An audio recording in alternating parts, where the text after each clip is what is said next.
What is up? This is the War Dog. Welcome to another episode of Comic Book Theater with my co-host JR. What's going on, JR? What's up, War Dog? Today we got a special guest, Kasey from the Collector's Corner, one of the coolest ladies on the corner. What's going on, Kasey? Hey, y'all. Cheers. Cheers. Oh. I don't have any wine. Dr. Pepper. That's Dr. fine. Pepper. That works. All right, so today we got a plethora of topics, but we're going to start this one off with kind of a funny one. John, why don't you tell us what we're going to start this off with? All right. Well, it looks like Variety as well as plenty of other sources are reporting that, unfortunately, I know you guys are big fans of Ben Affleck as Batman, but he's 100% out, and Robert Pattison is going to be the new Batman. Of course, they give all of his acting credentials and all of that fun stuff. I mean, I kind of think that everybody knows where we're going with this one. As far as, let's be real, he's best known from being in Harry Potter. Oh wait, no, it's not Harry Potter. It's Twilight. He's best known for being in Twilight. So I have some opinions, but I'm really, really curious. And Kasey, I'm going to start with you. What's your opinion on him, and how do you think he's going to do as Batman? Okay, so we were joking earlier, Team Edward, I was never Team Edward in that whole Twilight, but I don't know. I'm open. I am totally open for him because I hated Ben Affleck as Batman. Oh, there goes my sorry. I hated Ben Affleck as Batman. I just hated him like that. But you know what? He was my favorite Bruce Wayne. Yeah. So I guess I want to wait until I see it. I feel like Heath Ledger, like everyone, I feel like this is everyone's opinion. They're like, we saw Heath Ledger. Where the heck did that come from? And then he was amazing. Right. But I feel like there's probably someone better out there, but I'm feeling like I'm going to trust them a little. Right on. Todd, I'm going to ask you too. You have your reservations? Are you going to trust them to do the right thing? How do you feel? Actually, I figure give him the benefit of the doubt. It's like Kasey said with Heath Ledger, nobody expected that performance, and it turned out to be pretty good. I think the most important thing with any Batman movie really, though, is who plays the villains. I mean, I think anybody could play the Batman role, well, except for maybe like George Clooney, and Val Kilmer wasn't that great either. But I think Robert Pattinson could probably pull it off. He seems like he would be more of the serious Christian Bale Batman, where Ben Affleck was a little bit looser. Mm-hmm. Not so much Adam West, but kind of a mix between the two. But I really think whoever the villains are is probably the most important thing. I like Batman. I like comic book movies, and I'm willing to give it a shot. I think the one movie where Arnold Schwarzenegger was Mr. Freeze and Jim Carrey was the Riddler, and I think it was Uma Thurman was Poison Ivy. Like that one, they got way carried away with. And that's you got to remember they had a pro wrestler in there playing Bane too. By the way, that movie had way too much going on to ever be any kind of successful movie. So, and all the villains were just way over the top, and it's a shame because it would have been cool to see a movie with those villains. But I mean, I guess I just go back to if you have the right villains, you have the right people playing the villains. I think anybody can knock out Batman. But John, I know you have your thoughts.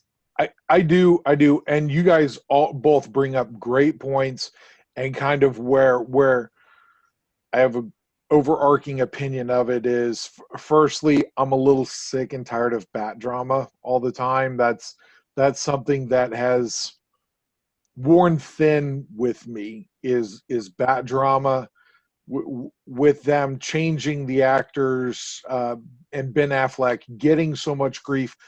I don't think he was necessarily a bad Batman. I think that the movies that he had to deal with, the scripts he had to deal with, and the way that things were put together for him, it didn't really allow him. We really barely got any Bruce Wayne, and I think that's why people didn't mind him so much as Bruce Wayne. But I'm glad you brought up that you thought he was a good Bruce Wayne. And the reason I say that is because I was just having this conversation with a friend of mine locally here about the three Spider-Men. Tobey Maguire was an excellent Peter Parker. Andrew Garfield was an excellent Spider-Man. But Andrew Garfield was too cool to be Peter Parker. And so you go back to Tobey Maguire, and he was a very wooden Spider-Man with really poor dialogue when he was being Spider-Man. And then you flip forward to Tom Holland. Yeah, Tom Holland. And that kid's got the best of both worlds. They're writing it better for him, which I think makes a huge difference. But also, he's nerdy enough to be believable as Peter Parker, but then also athletic enough that if they're having him do his own stunts, that kind of stuff, it's still kind of believable. And I think the same thing applies to Batman. It's really hard to get a really good Bruce Wayne and a really good Batman. And I know people are like, well, it's the same guy, but most comic book aficionados would kind of agree. Bruce Wayne is a certain aspect of that person, and Batman is another aspect of that person. So you really have to be able to get both of them together in order for it to be a successful Batman. But I do also agree with you, Todd. If they knock it out of the park with a good villain, then that's really where the movie will have its strength. You have any? I'll ask you guys too. Who would you like to see be his first villain? Since we went down that road, Kasey, you have any ideas on who you'd like to see be his villain? So I feel like there was a story that popped up after we talked about this, and they had talked about in the Batman that Catwoman was going to be a villain. I would love to see a Catwoman, but I also feel like we've seen Catwoman, right? I mean, I want to see more, but maybe not the first movie. Right. I'd welcome her. I'd really love to see a female villain, of course. I'm ready for a new go round for Poison Ivy. Truly, he has so many to choose from, though. I mean, he really does. I feel like it'd be super, super cool to see Clayface somehow come in eventually. Gosh, there are so many, but it was just interesting. I was reading the story before we started talking that there was the talks of Catwoman, and it was like, all right, I mean, I'll speak it, but is she going to be a villain? Is it a villain? For the storyline at that moment. I actually, the story that I saw for Catwoman was them trying to get Kristen Stewart to be Catwoman. I'm sorry, I waited till you took a drink to say that. My timing's horrible, but that's exactly the story that I just saw, and I'm like, the internet's so cool, but it's so stupid sometimes too. You just can't. I can't make that up. It is what it is. It's definitely out there. Todd, I'm going to ask you too, man. What you brought up the villains. I'm going to ask you. Who do you think? Because like Kasey said, man, Batman is, regardless of who you talk to, for sure, Batman top 3 rogues gallery of all time in comic books. Without question. It's just personal preference whether he beats out Spider-Man and Superman, but those are your big 3 that just have that crazy rogues gallery. Who do you want to see? Well, being a fan of Batman 66, I would really love to see King Tut, but I don't think that'll ever happen. Um, I think a really good Mr. Freeze would be cool because that could be kind of dark and, you know, it could have a darker edge. And Robert Pattinson seems to have that more serious personality. But I've just been reading Detective Comics, and Arkham Knight is in Detective Comics, and they just revealed that it's a woman. And so I think it would be, I think to do something completely different, you have Arkham Knight. Nobody knows that it's a male or a female until like the very end, and then plop, plop pops off the helmet, and all of a sudden it's a female. I think that would be kind of cool, but I don't think the story's developed enough on that character, and I don't really trust Hollywood enough to probably write that. So I mean, I guess I'd have to go with Mr. Freeze on this one. And I like Poison Ivy as well because I think they really kind of screwed that one up as well. And I like the darkness that those characters can bring to a movie. Right. Well, and I love both of those picks. I will tell you that what I'm hearing from some of the other stories that I've read in prep for the show tonight, they're supposed to be doing Hush for an animated series, but there are also rumblings that they may push Hush as far as that goes too. And you know, of course, at this point, it's all still just speculation. They're ironing all of this stuff out. But Hush is one that I think, as far as that entire storyline, I think could translate to being a very, very nice movie, and something to further along the mythos of Batman as it is, and bring it a little closer to modern day, what's really going on already. And then you could get into something like Arkham Knights, and it would give them time.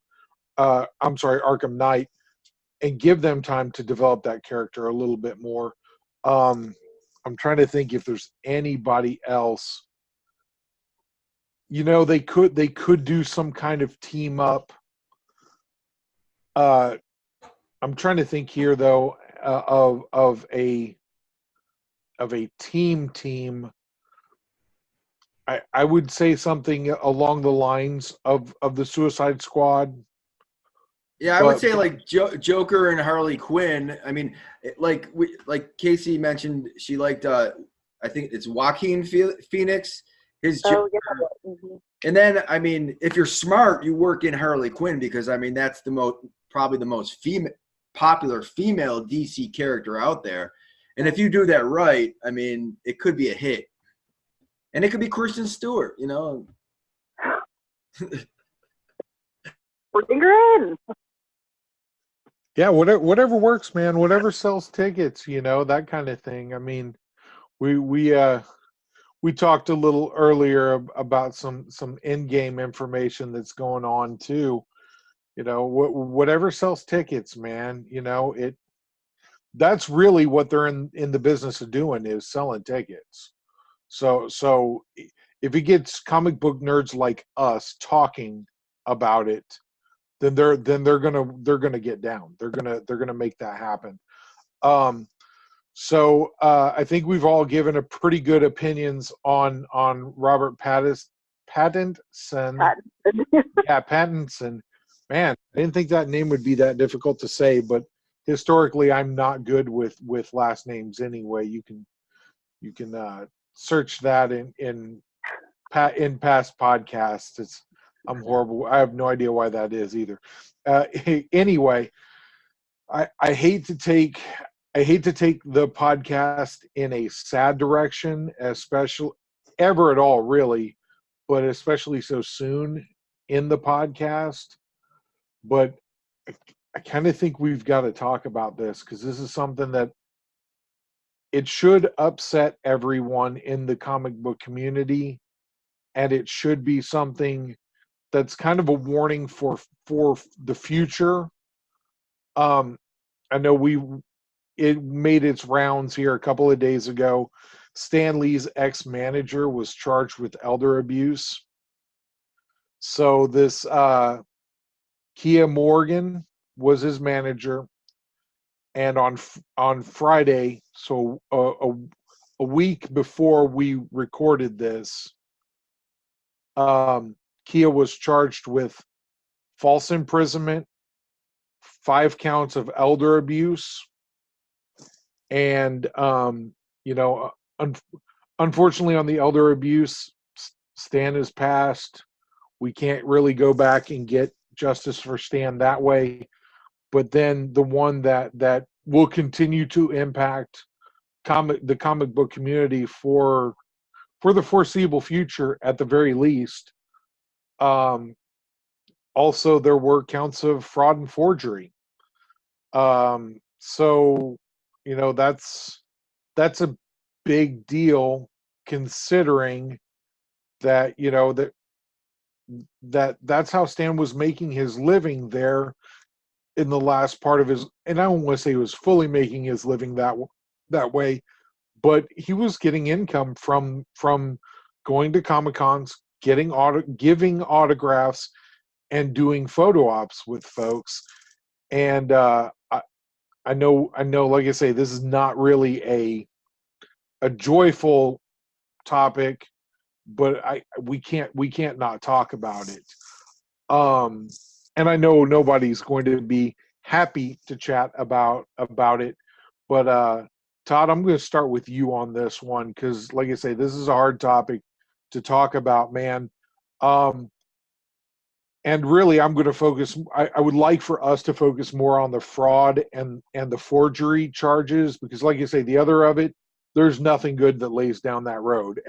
Nobody wants to see that happen to anybody, especially such a beloved person like Stan Lee.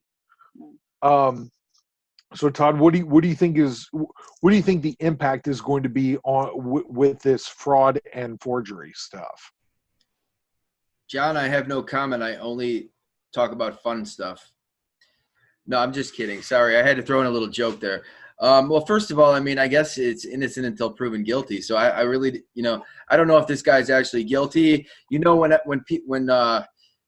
Like, when there's a nurse that's helping somebody out and that person gives them a part of their will, and then the family all gets pissed off because, the nurse is getting some of this money that they want. I mean, I don't know who's making these accusations, and I don't know if he's necessarily guilty. I mean, it is terrible, the whole thing, and I hope to God it ain't true. But it sound from what I've read, the little bit of it, it sounds that it is. As far as like the forgery goes, that probably impacts the comic book collectors, because then you start questioning whether or not Stan Lee's signature is really accurate or is real on a comic book. We were talking earlier that CGC actually witnesses the grade 8 or the signatures. So I mean, if it's a CGC Stan Lee, then there's a good possibility that it's probably legit. But then you got like CBCS, PTX. They don't require witnesses. So I mean, there is the possibility of false signatures being on books getting graded by those companies. And Stan Lee's signature isn't really that difficult when you look at it. I mean, if it looks like one of those signatures, if you practice enough times, you can get it.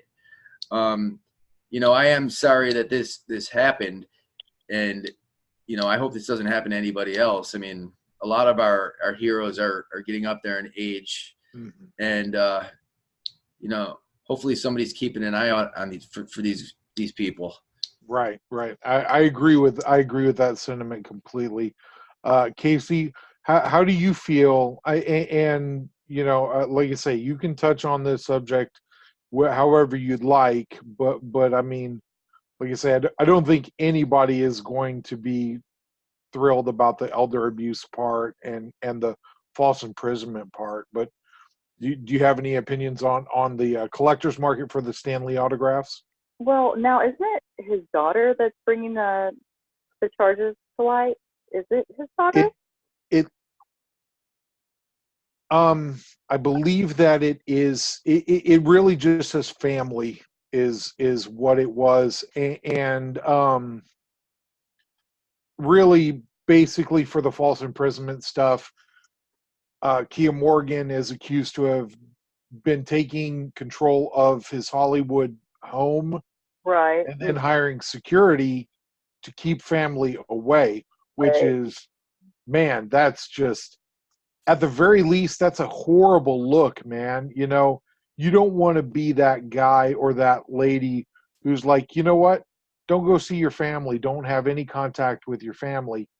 That's, and Highly. especially, yeah, highly suspect. That just, at the very least, it's a horrible look. And we've talked about that before in past podcasts. Sometimes people are just really bad with the optics of all of it. It's something that they how can I say it better? They're not really bad. They're just really bad at making it not look as bad as it really, or not as, they're making it look worse than it really is, I guess is the right way to say it. You know, I don't know. Like I say, what do you have any opinions on it from a collector's standpoint?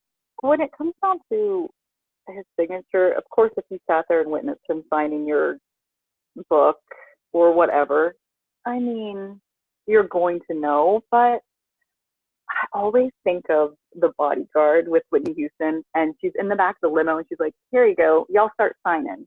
And I'm not saying that he did that by any means, but also I feel like from a collector's point of view, even if something shady or weird was happening, you're going to treasure whatever you have of Stan Lee's, no matter what, you know. So it's horrible and sad, but I feel like as a collector, you're still going to maybe even treasure it more, knowing that it was produced from some of that at the end of his life, especially if you got the signatures at the end of his life. Right. I will say that my opinion as far as an investment collector kind of thing for autograph stuff, Stan Lee autographs are everywhere. They've been everywhere for ages. I really truly believe that the market, if it wasn't already, it is saturated with Stan Lee autographs based on people knowing that Stan wasn't going to be with us for forever anyway. What I really think this calls into question a bunch is the Stan Lee certificates of authenticity that are, you know, that's where you're really going to have issues of people who did not go the route of CGC or CBCS yellow labels. Those people are kind of hosed right now, because I'm not going to kid you. I'm not touching. I hate to say it. At this point, I probably wouldn't touch a CBCS red label that had been verified, not witnessed, but verified Stan Lee autograph. I wouldn't do either one, just because, you know, like you say, we're talking about forgery here as one of the charges. Now, of course, as things progress, you may find out that dude forged some documents to try and become power of attorney, or dude forged some checks. So forgery is one of those things that it covers a lot of different things. But as collectors, we're at least at the back of our minds, we have to be considering, hey, did this person maybe forge some autographs on some comics? It you have to at least have it in the back of your mind. But lastly, I'll say on it is, I just don't think that, regardless of the forgeries or not, I've never been a fan of collecting Stan Lee's autograph for investment purposes. If I personally was ever going to get a Stan Lee autograph, the only reason I was going to get one was so I could meet him, tell him thank you, and then the autograph is kind of immaterial at that point.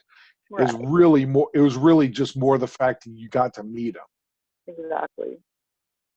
So, well, I, I, I'm pretty well done with that topic because honestly, it's not a fun topic to talk about. Everybody else cool with that one? Yes. Yeah, I'm sorry. I know we brought it down quite a bit. Let's talk about this. Is one that actually is pretty awesome.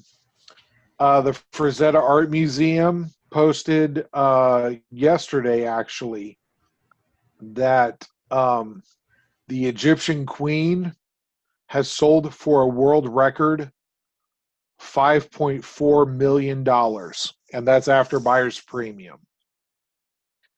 And anybody who wants to see the Egyptian Queen, they can look it up on. I am 100% sure you can Look Google at it right now. Yeah. Oh, Yeah, yeah.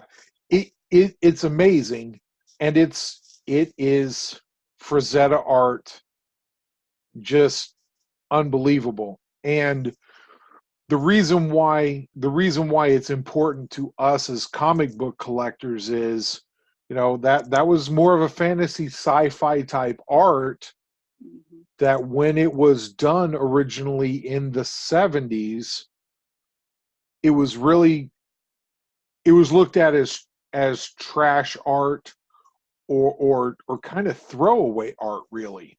Mm-hmm. You really don't see original art like that. I mean, really, it if they hadn't done it for a sci-fi fantasy magazine, I venture to say that would be in an art museum somewhere already. Oh, Um, 100%. It's stunning. So the Frazetta Art Museum says that it wasn't considered fine art, which, who is to say what fine art is? I mean, that is stunning. Yeah, I just checked it out. It's pretty sweet. I might be able to crop it into this video so that people can actually see a picture of it, but it is pretty nice. If I had $5 million, I'd probably buy a whole bunch of comic books, but but I might at least get invited to the auction so that I can look at that up close, In person. Yeah, well, I exactly. mean, it actually, that selling the way it did actually gives me hope for guys like Alex Ross and some of these other really, really talented artists down the road that have put together some amazing portfolios of the same. I mean, almost photorealistic, of course, very stylized, but I mean, it gives you hope that eventually it will get recognized as fine art. Hmm.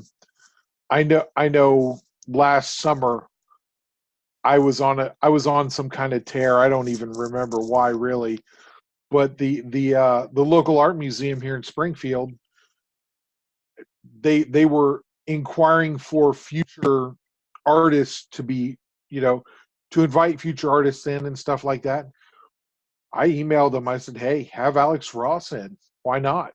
It's comic books are huge. The comic book community around would support it. It would be a good outreach that way.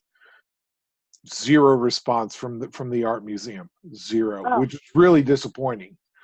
But so, Kasey, you're actually kind of more of an, I wouldn't say more of an art collector, but that's one of your passions along with comics, isn't it?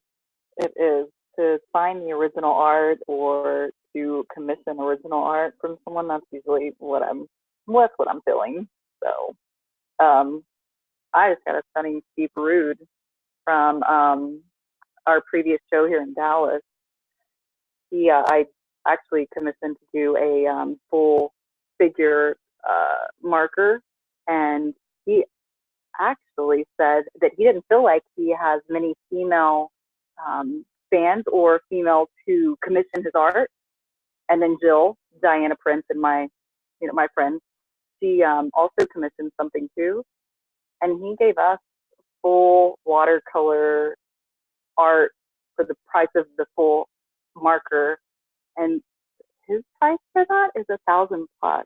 And I looked at Jill and I was like, I feel bad about that. She's like, girl, take it and run. It's absolutely stunning. But it was just interesting to hear him say that he felt like he didn't have very many female fans. And that's why he kind of wanted to like do something extra, give it a little But they're stunning. Oh, I'm sure. And so that actually dovetails into another question that I have for you. You know, you're talking about an artist not feeling like they have many female fans. It does bring up something that's rather obvious to all of us. Is you're the first lady that we've had on the podcast. I know you're not I know you're not by any stretch of the imagination the only female on the Collector's Corner that we could have invited or any of that type of thing. But you definitely have a unique perspective apart from anybody else we've talked to. I am curious what kind of challenges kind of take us down that road of you becoming a collector. Do you even have the first comic book that you ever got? Do you have that with you still? Here's the thing. I tell people this, and I run a group as well locally here, and so we meet up and we have people who ask and they say, so how did you become a collector?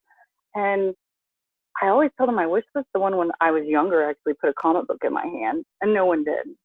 I loved like She-Ra, and I used to dress up as She-Ra when I was little, and then it went on to the Batman the Animated Series started, and I was all about it, and then the X-Men Animated Series, all about it. And then I just never thought this is a physical comic book. I'm just really digging what they're producing right now, and I would just eat it up. And the same though with the Batman films, even Batman Returns of Batman and Robin. I was going to see those in theater.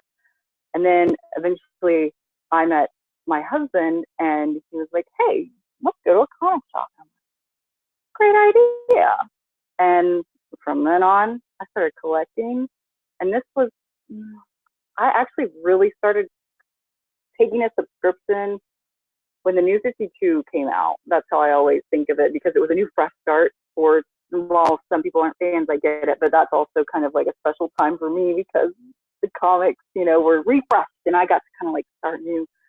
But really before that, it was Miss Marvel and Birds of Prey that I would kind of grab the trade paperback and read those. So, Frank Cho was always a favorite because he was drawing Miss Marvel, and then even like Greg Horn and his over-sexualized Miss Marvel, I loved it. So, and those were just the trade paperbacks. Other than that, I've got all of mine from the New 52 and on.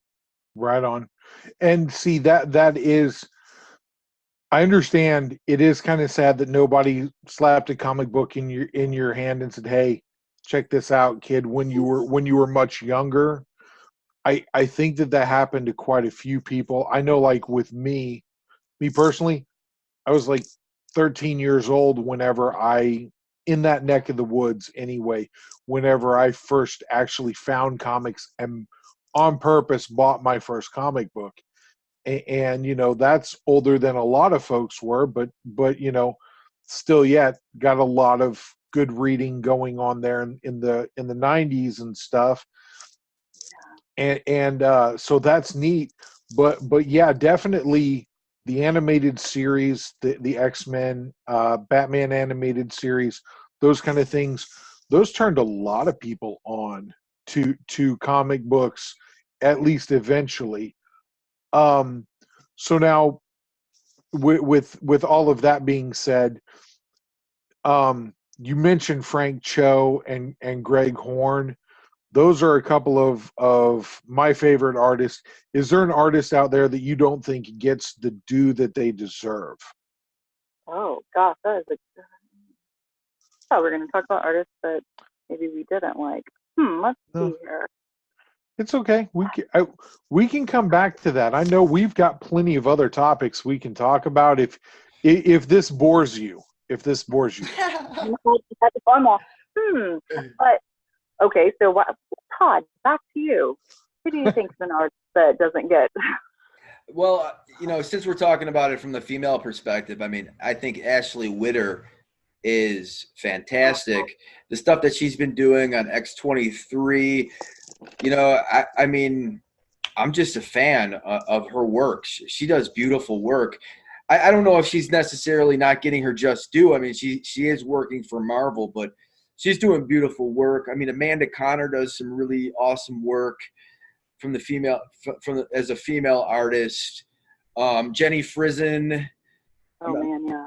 Yeah, I mean, it's really cool that the females are breaking into the art as well, and it's cool to see female characters being drawn by female artists, because that male artists are always going to probably over sexualize every single character, although sex does sell. So I mean, over sexualizing any character always probably brings up the sales. Like look at Lady Death, Patriotica. Some of those Kickstarters are kicking butt because they have pretty much over sexualized characters.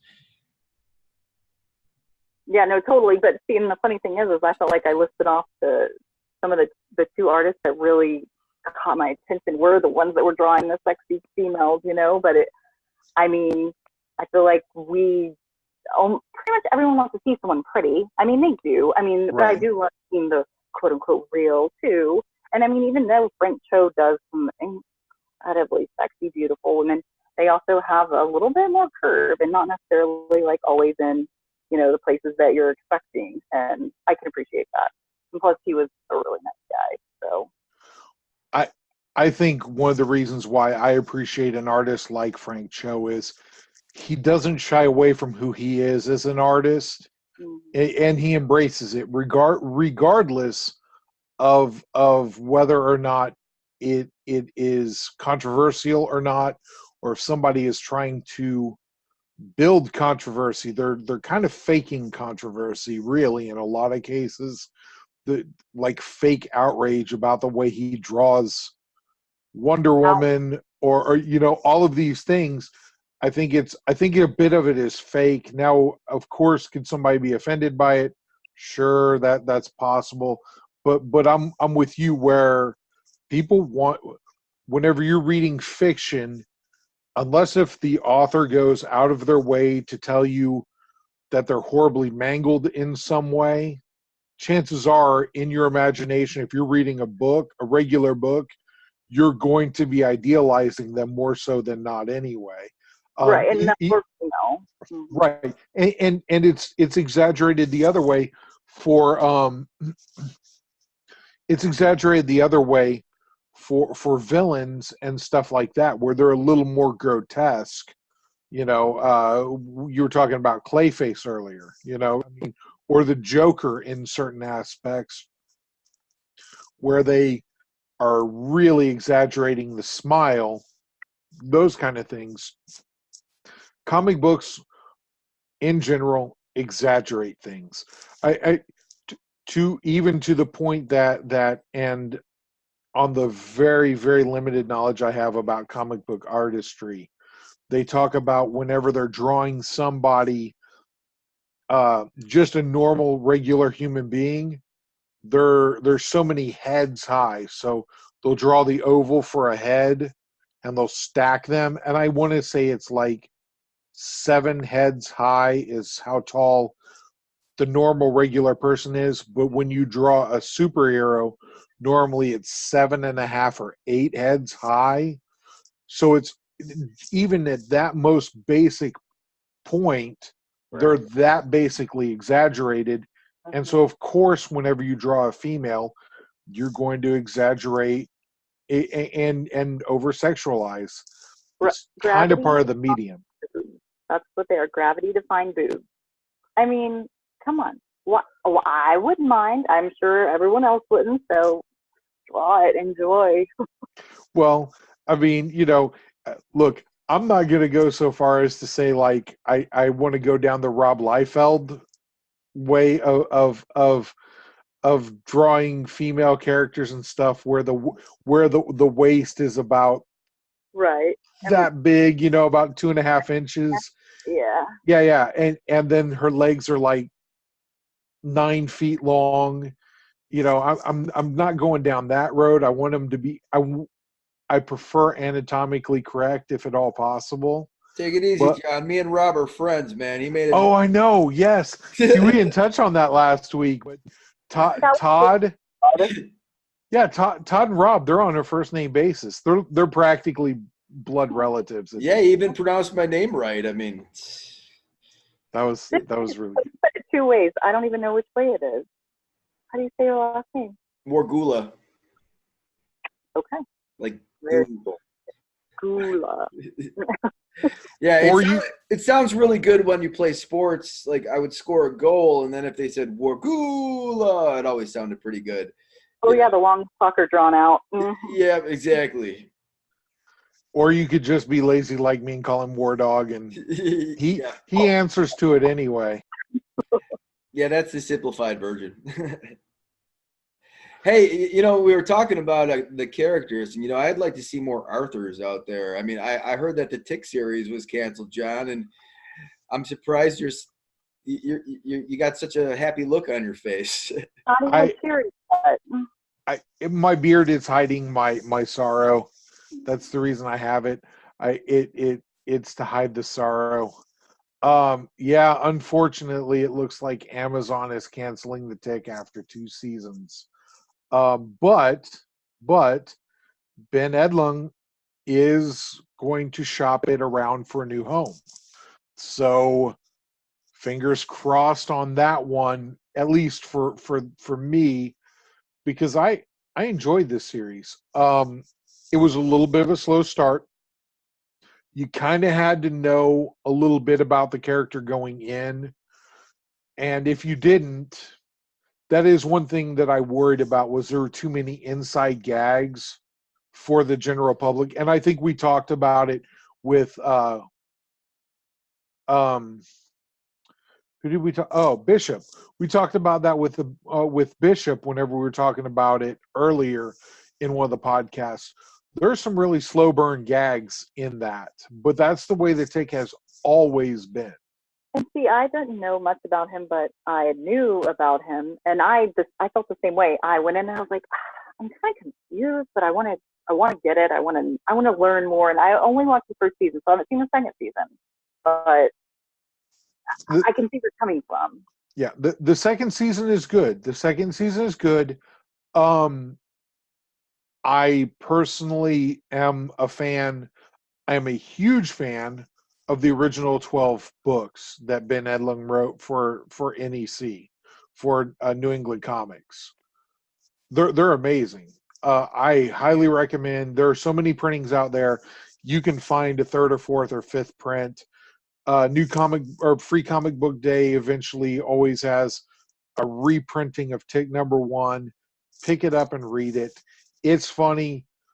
It will have some gags for late 80s, early 90s kids that if you're a millennial, you're not going to get all of them. You know what I mean? As far as like flipping a cassette tape from side A to side B when it goes beep.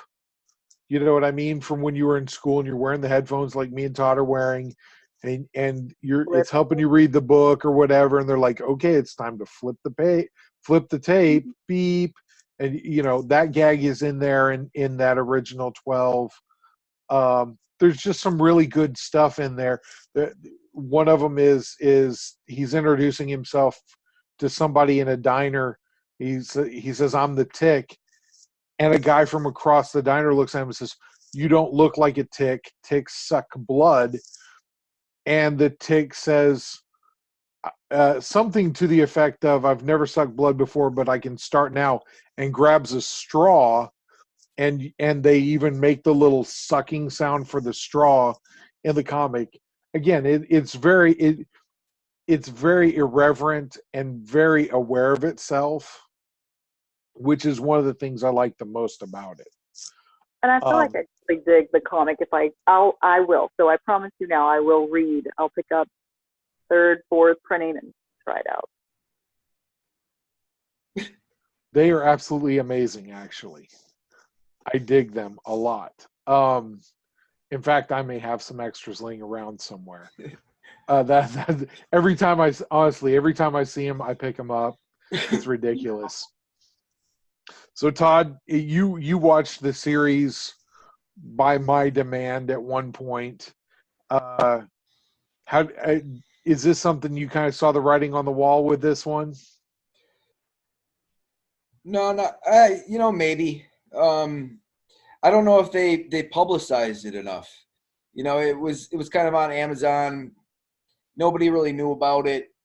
And it's kind of a comedy goofball kind of a show. So, I mean, maybe people just didn't give it a shot. That might have been the problem. It might do better on something like Netflix where, you've watched every single show on Netflix you possibly can. You got nothing left, and you're like, oh, well, there's The Tick. I mean, I might as well watch this. Amazon might have not been the best home for it. I don't disagree with that at all either. Really, if you think about it, like the new series that Amazon has coming out called The Boys is it hasn't even hit yet, and they gave it more publicity than they gave The Tick. And actually, I think I might have said this whenever, because I think what it was, I think why we were talking to Bishop about it was they were just premiering the season like 2 nights after we recorded that podcast. And I said, I only heard about it earlier this week that it was coming. There was quite literally, there were no production photos. You know how a TV show, they'll leak production photos, people on the set goofing around, blah, blah, blah, this, that, whatever, just to keep buzz going about their show. None of that at all. And you guys just like I am, you're plugged into the comic book community. I know when we talked about it, I was the only one that said anything about it whenever I posted in the collector's corner that it was getting canceled. Maybe 5 people said that they actually had enjoyed The Tick and were sad to see it go. The other 4 or 5 people that commented on it were like, I didn't even know that was a thing. Oh. Yeah, I seen you get a little frisky on the one guy because he was kind of talking some smack, and I was like, John, I thought you were a good Christian boy. Oh, well, I didn't curse at him, but I did call him an idiot sandwich. That I did do. I absolutely called him an idiot sandwich. But to preface that, when I posted that it was canceled and that it saddened me, and the guy said, "Good, I'm glad it's gone." Oh. And I'm like, yeah, that's a colossal douchebag thing to say, man. That's really just, I don't know how you justify saying that to somebody. Like, anyway, he deserved what I gave him. Yeah, that was like a giant kick in the. But hey, I have a question for Kasey. So I mean, with the Marvel comic universe, they just came out with Captain Marvel. Is there another female character that you would want to see as the star of a movie for Marvel or DC? See, so the thing is Jean Grey is really actually my main gal, and she has been kind of around, but not really in the way that I want her to be. But isn't that the story of every comic book lover's life, that they're never portrayed the way that you want them to be? But I really dig her, and I'm excited to see the latest movie, but it's just not that Hellfire Club origin story of Jean Grey and Black Queen that I feel like they deserve. So, and they're also rebooting everything too in the comic book universe, like we all talked about earlier. But as far as movies, I feel like I was super excited and surprised that they gave us Captain Marvel as soon as they did. I thought that was pretty crazy. I felt like there was probably a lot of other characters they could have picked over her, but I was also really pleased because I do love Captain Marvel. So Miss Marvel was my original comic character who then was promoted by Kelly Sue DeConnick. So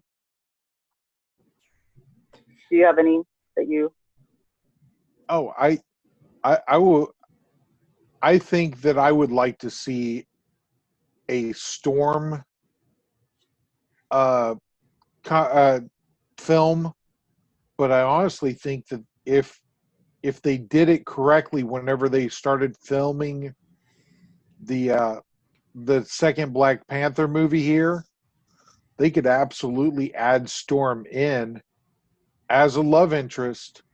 Just 100% agree. I think that that would be cool. I think that would be a great way to start to introduce the X-Men and then have some kind of global event that turns on the X gene. All of these things are possible. I mean, we've already got the Scarlet Witch in there. She's got, and we talked about this in one of the podcasts before too, about how. Actually, I think it was the end game. I think it was. I knew we would get to talk end game at some point here. It was during the end game spoiler reviews that we talked about how to bring the X-Men in, and I said, "Hey, go full blown House of M.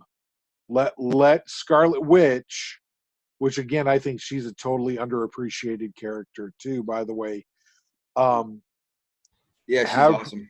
have her go full blown. Just I'm mourning the loss of Vision because she was snapped away.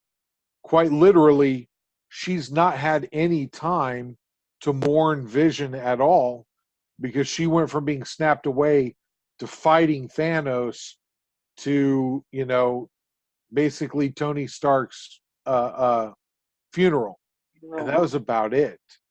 You know, um, I can see actually maybe not her being a solo movie, but her being the primary character during a first installment of House of M. And they have so much amazing content to work with House of M. I mean, there really is no writing needed. Just pull and enjoy. Oh yeah, I agree 100% there. Now we like you say, we kind of started in down the road of talking a little bit of Endgame here. We're to the point where Endgame looks like it's going to start breaking all of these records. It's not.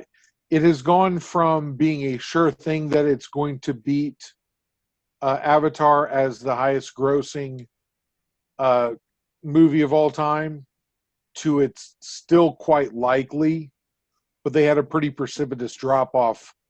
I think as of Monday, it was they long and the short of it is they try and project out how movies are going to decline with their income as the longer it stays in theaters, and it was in the mid 50s was the projection. It actually went down like 67% instead. And so having said that, it doesn't have people worried. I mean, dear Lord, they're still making billions of dollars there. But they're about $200 million short of Avatar as it sets. Do you guys think that it's going to catch Avatar? Yeah, I don't think it will. I mean, if it's 200 million, how much longer does it have in a theater? I mean, a few more weeks. Well, if it has multiple weeks, I think it does. If they only leave it in for 1 or 2 more weeks, maybe not. But if they leave it in longer than, say, 2 more weeks, I still think at that point it's almost a sure thing. Kasey, what do you think? You think that Endgame will end up being the number one grossing movie of all time? It would be nice if it was, and that is a good question. I wonder how much longer it's going to be in theater, but man, I feel like we were talking earlier. Avatar was was definitely gorgeous and stunning, but but James Cameron, I guess. I mean, I cannot lie and say that I didn't watch Titanic in theater 6 times when I was in high school. So Right. There's a draw. Oh yeah, absolutely. Well, no, we all know that there are certain movies that get re-released, and that still counts towards their theatrical releases. That's something that's helped several films out through the years. Now, most of them are doing it for the Oscar push. That's Right, what exactly. that's what they're doing it for. Gone with the Wind. We talked about 4 Yeah, years. yeah. 4 years. 4 years. And that's the dirty little secret that Disney and really the movie industry as a whole doesn't want anybody to talk about, really, is adjusted for inflation. Gone with the Wind is at like 3.3 million, 3.3 billion. I keep like downplaying it because at a certain point it becomes monopoly money anyway, you know. 3.3 billion with a B dollars is what Gone with the Wind made, but the caveat there, 4 years it was in theaters. I mean, it was 1938. What else are you really going to watch or do? Yeah, Amazing. yeah, and I mean, you got to take into consideration competition. I mean, you have choices, where back then they probably didn't have as many choices. I mean, it was like, what are we going to do today? Hey, we're going to go see Gone with the Wind. It was the movies, it was radio, and it was work, basically. That was kind of it. Cool. 6 times for Titanic. What else was I going to do? I didn't have a car. I mean, go and see a movie. Well, and like you say, that's kind of the dirty little secret, is they're pubbing this as it's a foregone conclusion that Endgame is going to be number one. But the truth of the matter is, even when it ends up passing,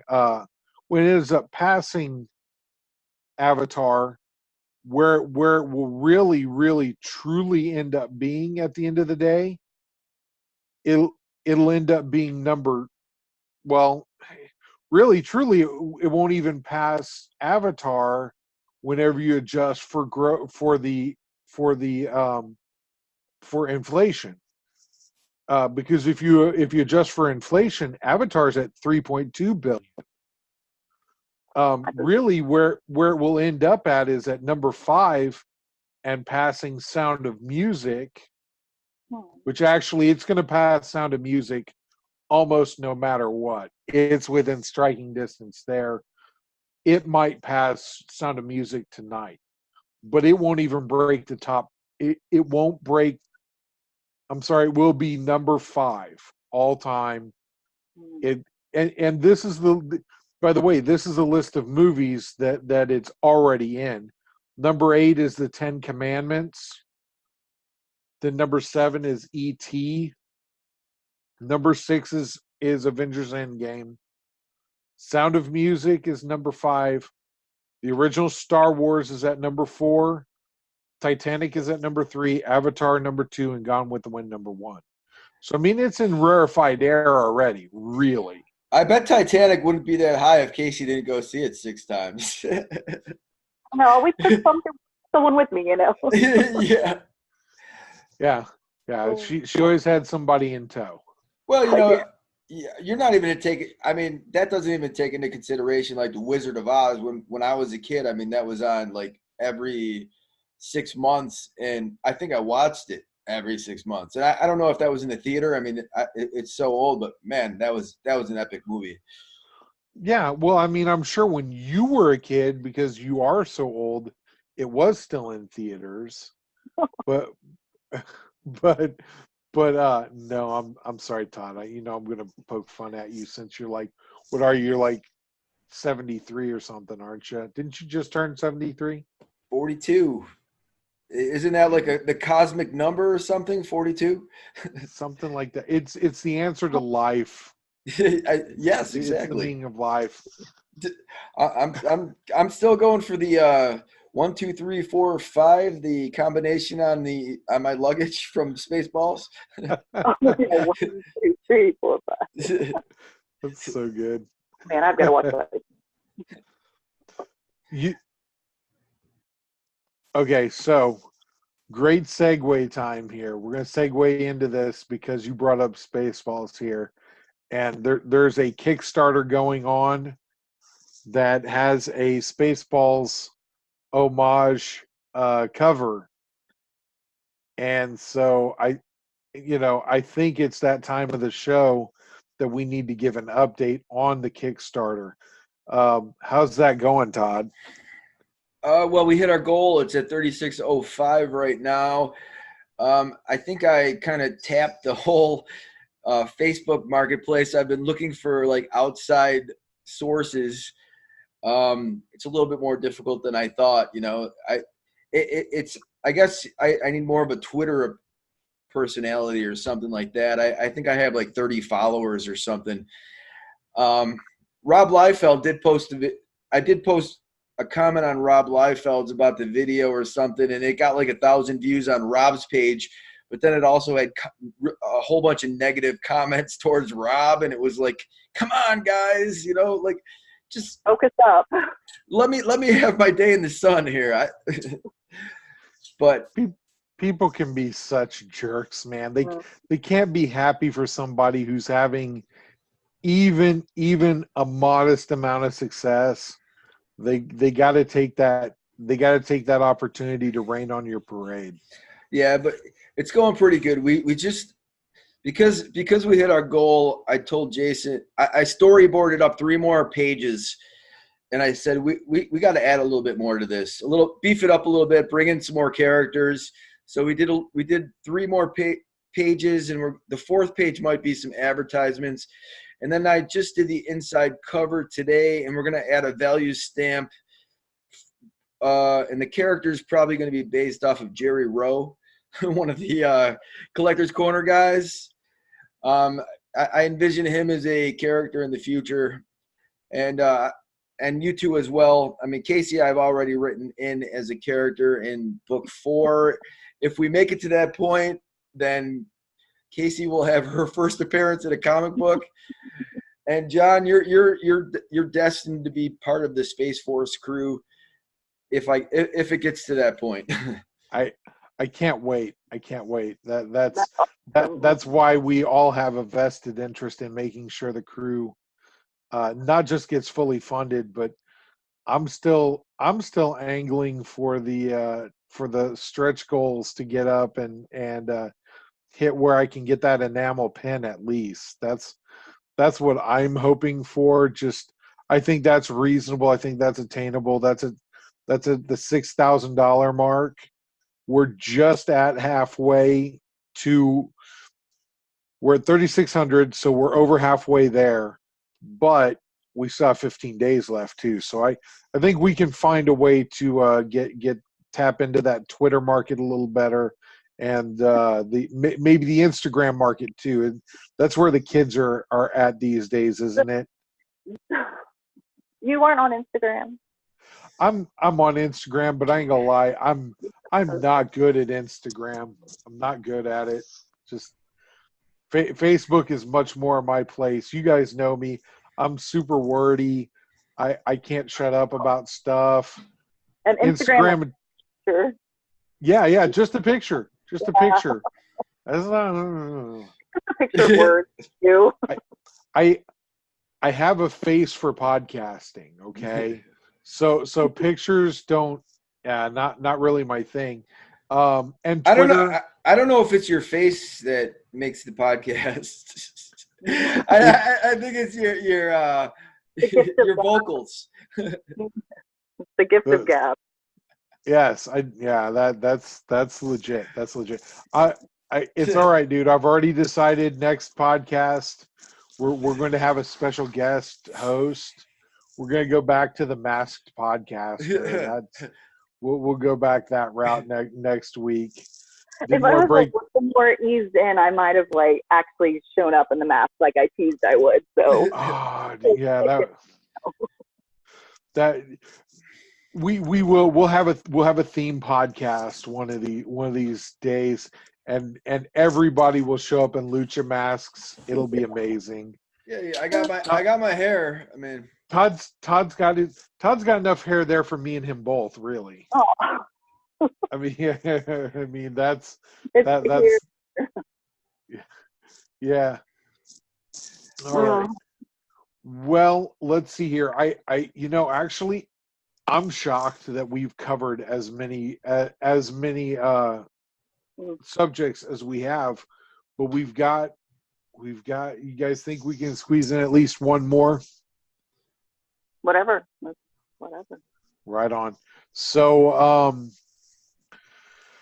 it looks like from the 15th, May 15th, comicbook.com is reporting Rick and Morty season 4 to premiere in November. So basically what it boils down to is Adult Swim during their upfront presentation, which is basically what they call a media day, sharing what's coming up in their lineup for summer and fall and winter into this next year, so that they can sell advertising, so they can sell commercial space. And it looks like Rick and Morty is coming in November. Now, some people were hoping that it would be this late summer that it would be out. Kasey, are you a fan of Rick and Morty? Kind of take it or leave it, or how do you feel about Rick and Morty? I am. I actually wasn't at first. My husband would turn it on whenever I was trying to go to sleep. So all I would really know about it was that there was I was like, is this old man burping all the time? And he's like, it really is kind of a moving show. And I was like, really? And I watched it, and it really kind of is. Rick is really kind of heartbreaking and a deeper picture than what you're just thinking Adult Swim is going to have. Oh yeah, absolutely. I'm a personally, I'm a big fan of all of the fan theories that surround the show. And I do like that the creators have basically said we can't listen to fan theories at all. They actually refuse to even look at or participate in any way, shape, or form with fan theories, because the show is so far out there. The fan theories may end up being correct, and they don't want to be accused of plagiarizing those fan theories. Right. Which, again, I'm a fan of people who are self-aware and they realize, hey, it's better just to sequester myself away from. If somebody even posts something about Rick and Morty fan theories, we're just not going down that road, because we've got so many crazy places we want to go that that we're just not going to be. We're not going to go down that road and let somebody else possibly say that they had influence on us when we were going there anyway. Right. Todd, I know that you are a fan of Rick and Morty. How do you feel about having to wait till November? I'm a little disappointed. I watched the first season and it was all right, but the second season that I watched was when I really got into it. And me and my son would watch it, and he's too young. He's probably too young to be watching it. He'd be giggling at all that stuff. And I felt like the bad parent, but whatever. He's a good kid. He doesn't use any of that terminology, except for maybe a plumbus or something like that. I'm just glad that they're redoing it. If the guys from South Park can continue to make South Park for 18 years or whatever it is, I mean, it would be fun to see, Rick and Morty continue, because one of the things in comics is like nobody ever ages. So it would be cool to see if like they continue going forward and Morty starts to get a little bit older. I think he's about probably 13 to 15 at this point, but it'd be cool to see him age. And I'm also a fan of Doctor Who, so it kind of has that Doctor Who feel to it in a funny way. So I do hope to see Rick and Morty continue. I agree with that. Now, I think it's a strategic move on their part. We here at Comic Book Theater are primarily fans of capitalism. I absolutely think that this is a capitalist move because they actually Rick and Morty is one of Warner Media's highest profile properties that they own. And whenever you get to that Christmas shopping season, they can actually sell all of that advertisement for more. So not only are they getting the premium for it being Rick and Morty, they're getting an added premium for it being Rick and Morty during Christmas shopping season, which I think is super smart on their part to do it that way. Is very strategic. But also what I'm hearing quite a bit is that this may be one of those where they do their either 10 or 14 episodes, whichever it is. They do their 10 or 14 episodes, then they take maybe only a 6-month break and break into a brand new season. That's kind of what's been floated out there by several people that are a little bit more in the know than I am about that kind of thing. I think that would be just fine by everybody to get a 14 episode season and then maybe a 6-month wait and another 14 episodes. Ideally, how do you guys see it breaking down? Well, they did 70 episodes, right? They renewed for 70. So yes. That would be interesting to know the breakdown of how they plan the flow for that. Because the shorter break would be nice for everyone, of course, everyone. Right. It was, my understanding is the only reason they did 10 this last season was there was a production snafu that caused them to have to shorten the season. Mm-hmm. I don't remember if it was a writer's strike or something as such. Right. There was something in there that caused them where they had to scrap not the last 4, but they condensed down the season. It did not feel like a big enough event for the season for the season finale. It really felt like kind of a dry fire. You know what I mean? A pretty safe episode for the most part, and then kind of a not a reset, but kind of a reset. They've talked about it going back a lot more to the same feeling that it had towards the end of season 1, beginning of season 2 episode, that kind of thing for season 4. We'll see. But yeah, I have no idea whether they're doing 10 or 14. I don't think they even know just yet. Right. Yeah, one of the cool things about this time period is you can watch like every single show and binge watch it and be done with it in a week. But the sad thing is when you're done with it, in the old days, you got one episode every day or every week. And so, I mean, it kind of stinks because, if Rick and Morty pops out and it's all 14 episodes all at once, I'm going to be happy for like a week. And then I'll be disappointed because I got to wait 6 months. Or I'll be complaining because Hulu will be putting it out like at one episode each week, and it'll be like, oh my God, I gotta wait a week. Right. Even though, like, back when I was a kid, if you wanted to watch, any show like Who's the Boss or something, right?